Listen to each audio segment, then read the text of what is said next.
Don Jacobs and Julie Brinkerhoff-Jacobs have been just terrific supporters of homemade for a very long time. Julie was one of our 5 founders back in 1989 and has just continued to be supportive of the organization.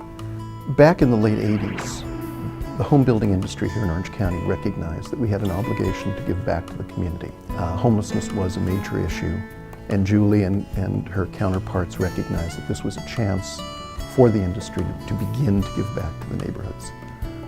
They formed Homemade. We built several shelters early on. Don actually designed one of the very first shelters, and a very interesting story is that Don and Julie met at a homeless shelter at the groundbreaking for Precious Life Shelter in Los Alamitos. They've been doing this ever since.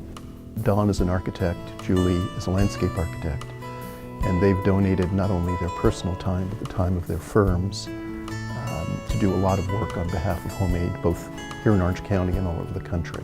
Additionally, Julie and Don have put on some personal campaigns where they've actually raised money outside the institutional structure of the organization. And one of their favorites is to donate dinners on behalf of the organization. And they host these dinners, and unlike a lot of other situations like that, when I say host, I don't mean they cater them. I mean they buy the food, they cook it, they serve it. And it creates just a very special environment and has raised a great deal of funds for us. Very often this kind of award is given to a major fundraiser, and that activity tends to be limited to fundraising. But Don and Julie have just been the heart of this organization. They've given a great deal of time, a great deal of management time, and they've just been the heart and soul of Homemade.